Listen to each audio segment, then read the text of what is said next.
I didn't cry when my son said it. That's the part people don't understand. They assume a moment like that shatters you instantly. That you collapse, raise your voice, defend yourself, demand respect. But real heartbreak doesn't always explode. Sometimes it freezes. Sometimes it settles quietly into your chest and sits there like something permanent. We were standing in the kitchen, late afternoon. The kind of ordinary weekday that shouldn't carry life-changing moments. The dishwasher hummed.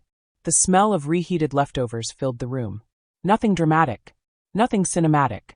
Just real life. My son leaned against the counter, arms folded, frustration written across his face. His wife sat at the table scrolling on her phone, barely looking up.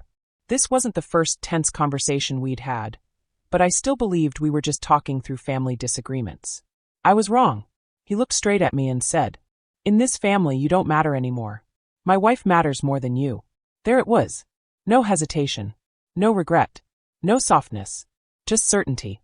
And then he added, almost dismissively, "If you can't accept that, maybe stop interfering." I didn't raise my voice. I didn't defend my motherhood. I didn't list the years I spent raising him alone after his father left. I didn't mention the nights working double shifts or the birthdays where I pretended I wasn't exhausted just to make him smile. None of that came out. Instead, I nodded once. And I said quietly, "Okay." That single word confused him more than anger ever could have. Because he expected resistance. He expected guilt. He expected emotional negotiation. He didn't expect acceptance. Here's what people rarely talk about. When you become a parent, your identity dissolves into service. You give time without tracking it.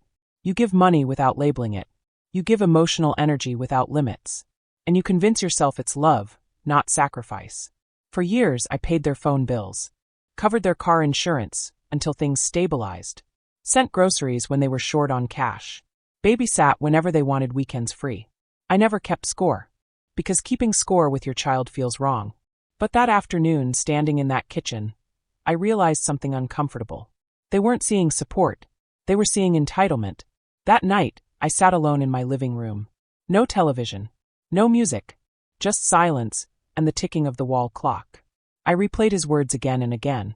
"You don't matter anymore." Pain came, of course it did. I'm not made of stone. But underneath the pain was something unexpected. Clarity. Not anger. Not revenge. Clarity. I began asking myself questions I'd avoided for years. When was the last time they asked how I was doing? When did conversations stop being mutual and become transactional? When did my role shrink to provider, helper, emergency contact? And the hardest question of all, had I allowed this pattern to grow? The answer wasn't comfortable. Yes, I had.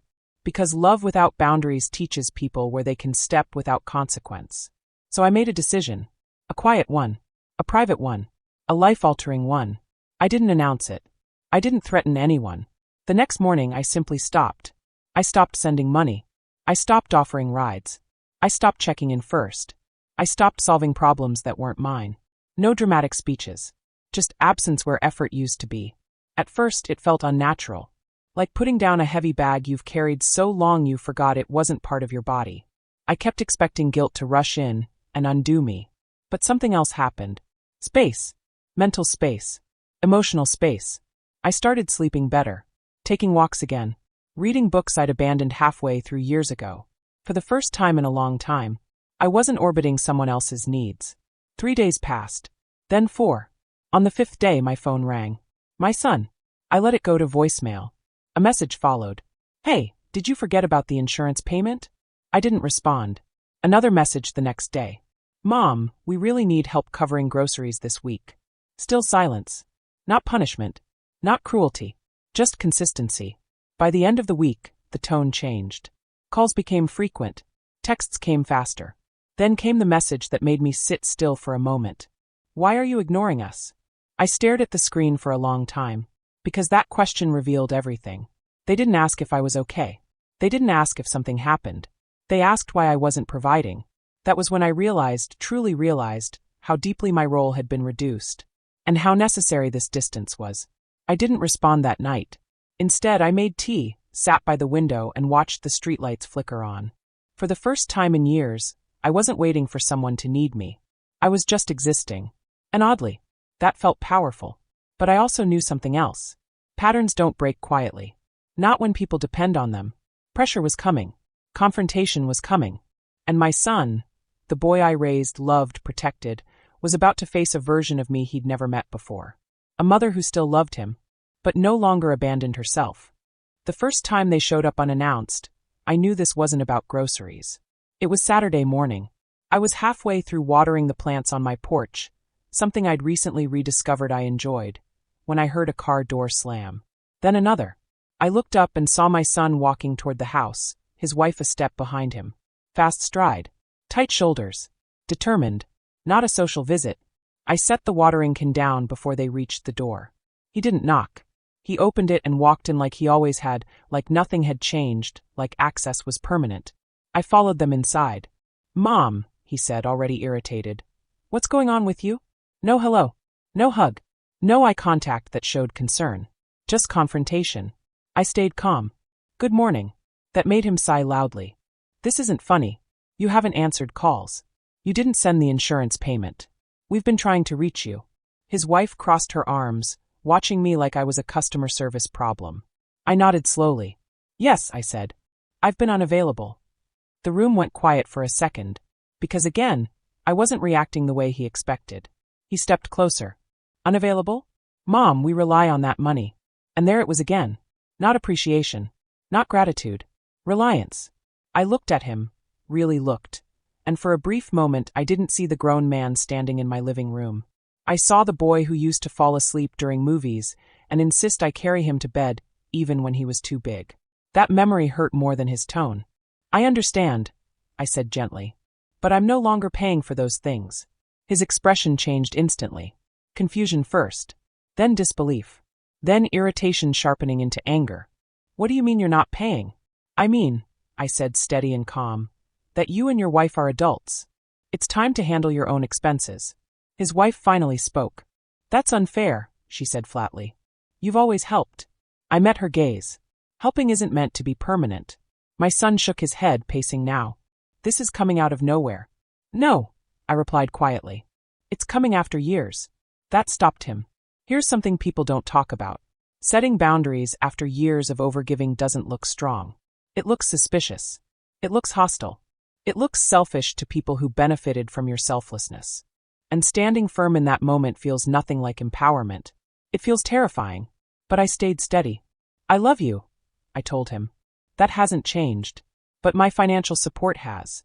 He ran a hand through his hair, frustration rising. "So this is punishment?" "No." "Then what is it?" I took a breath. "This is balance." The conversation went downhill after that.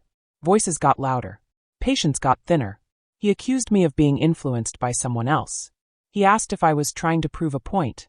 His wife muttered something about emotional manipulation. I didn't argue, because arguments weren't the goal. Change was. Eventually he threw his hands up. "Fine," he said. "Do what you want." And they left.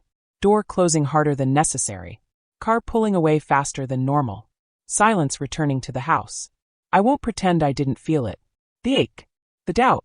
The familiar voice in my head whispering, "Maybe you went too far." I sat on the couch, staring at nothing. Because motherhood doesn't come with an off switch. Love doesn't disappear when respect falters. For a moment, I almost reached for my phone. Almost transferred the money. Almost apologized for enforcing a boundary that should have existed years ago. But I didn't. Instead, I reminded myself, love that requires self-erasure isn't love. It's dependency wearing affection's mask.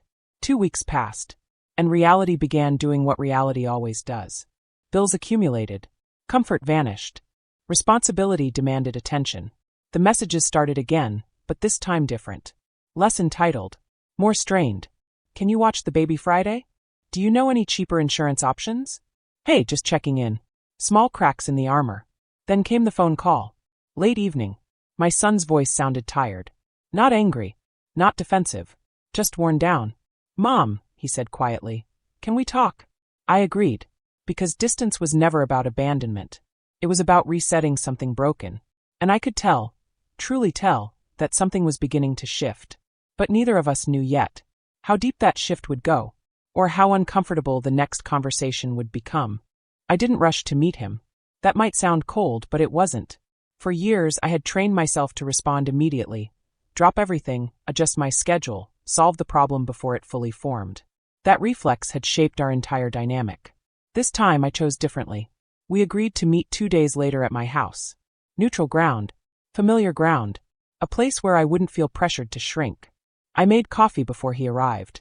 Not because I wanted to host, but because I wanted calm. Routine helps steady the heart. When the doorbell rang, I noticed something immediately. He didn't walk in. He waited. That small shift told me more than words ever could. I opened the door. "Hi, Mom." His voice was softer, less guarded. "Hi." We sat across from each other at the kitchen table. The same table where so many everyday conversations had happened over the years. Homework discussions. Holiday planning. Late-night advice when he was younger. Now it felt different. More honest. More exposed. He rubbed his hands together, searching for where to begin. "I didn't realize," he started, then stopped. Silence stretched between us. And I let it. Because growth doesn't come from rescuing someone from discomfort. It comes from allowing them to sit in it. Finally he tried again. "I didn't realize how much you were covering." I nodded once. "That wasn't your job to track," I said gently. "It was mine to manage." He looked up, surprised by that answer. I continued. "I helped because I wanted to. But I never set limits. And without limits, support becomes expectation." He leaned back, processing that. "We've been struggling," he admitted. "More than I expected." There it was. Not blame. Not accusation. Just truth. And truth opens doors anger never can. We talked for nearly an hour. Real talk, not surface-level exchanges. He explained the pressure of maintaining appearances. The financial strain. The anxiety he hadn't voiced because he thought asking for help made him look incapable. And I listened. Not as a provider. Not as a fixer. As his mother. As a person. Then came the moment we'd both been circling. He looked down and said quietly, "I shouldn't have said you didn't matter." The words weren't dramatic. No tears. No performance. Just sincerity. And oddly, that meant more. I didn't rush forgiveness. Because forgiveness isn't pretending something didn't hurt. It's acknowledging the wound and choosing not to let it define the future. That sentence stayed with me. I told him calmly. He nodded. "I know. I believed for a long time that my worth in this family came from what I provided," I continued. "When you said that, I realized I helped create that belief." He frowned slightly. "What do you mean?" "I taught you," I said gently, "that I would always give, regardless of cost to myself." That landed heavily. He exhaled slowly. "I never wanted you to feel used."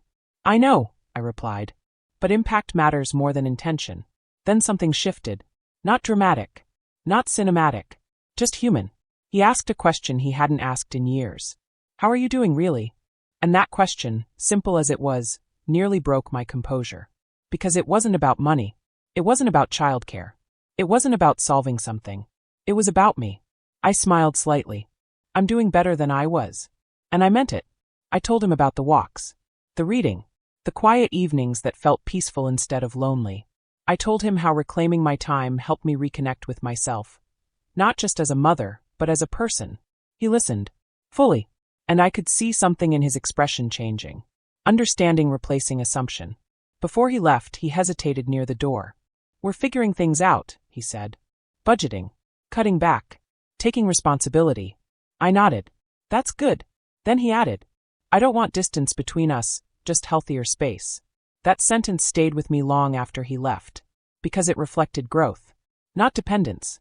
Not resentment. Growth. But here's the truth about rebuilding relationships. Apologies don't restore balance overnight. Understanding doesn't erase patterns instantly. Consistency does. And over the next few weeks, I watched something unfold that mattered more than any single conversation. They stopped asking for money. They called just to talk. They invited me over, not as help but as family. Respect wasn't declared. It was demonstrated. Still, there was one final moment ahead. One that would quietly define everything that came after. A moment where I would make clear, once and for all, who I was moving forward. Not just to them, but to myself. Change didn't arrive with a grand moment. No dramatic announcement. No symbolic apology scene. No instant transformation. It came quietly, through repetition. Through small choices made differently over time. Weeks turned into months, and I watched my relationship with my son evolve into something I hadn't experienced before. Balance. He called just to ask how my day was. He handled his own responsibilities. When I visited, it wasn't because I was needed, it was because I was wanted. That distinction matters more than people realize. Being needed can feel important. Being valued feels human. One Sunday afternoon they invited me to dinner. Nothing fancy, just home cooking, laughter, and their baby crawling across the floor with the unstoppable curiosity only children have. I noticed subtle differences everywhere. My son insisted I sit and relax while he finished preparing food. His wife asked my opinion on things without expectation attached to it. Conversation flowed without hidden agendas. It felt lighter, healthier, and for the first time in a long time, I wasn't measuring my presence by usefulness. I was simply part of the family. After dinner, while we cleared the table together, my son said something I didn't expect. I get it now. I glanced at him. Get what? He dried his hands slowly before answering. How much you carried? Financially, emotionally, everything. I stayed quiet, because acknowledgement, when genuine, deserves space to exist without interruption. He continued. When you stepped back, it felt harsh at first. But it forced me to grow up in ways I'd been avoiding. Then he added something that settled deeply in my chest.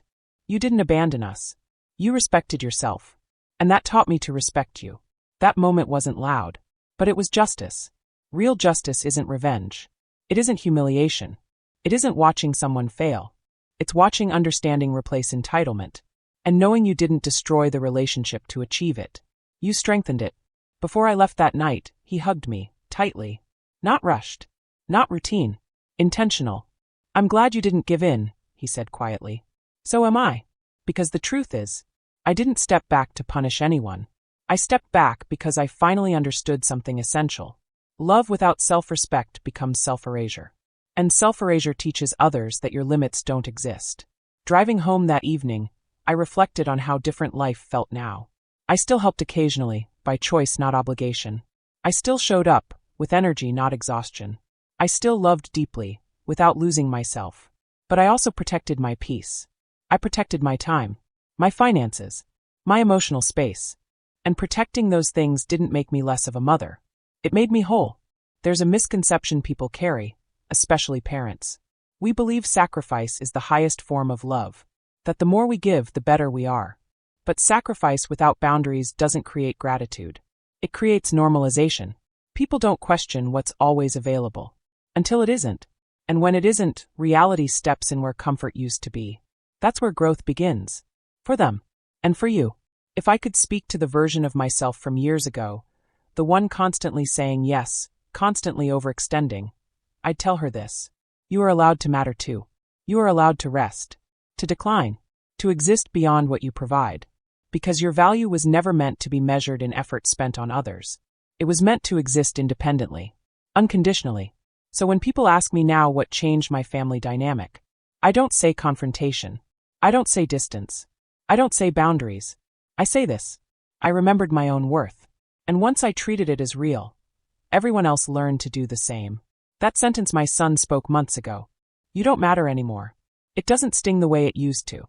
Because today I know something he understands too. A person who values themselves cannot be reduced by someone else's words. Only by their own silence. And I chose to break mine. Quietly. Firmly. Finally. Sometimes the strongest thing you can do for the people you love is stop protecting them from responsibility. And sometimes the strongest thing you can do for yourself is refuse to disappear just to keep peace. Love should never cost you your dignity. And the moment you stop trading one for the other, everything changes. Know your worth. Set your boundaries. Subscribe for more real stories, and share your thoughts below.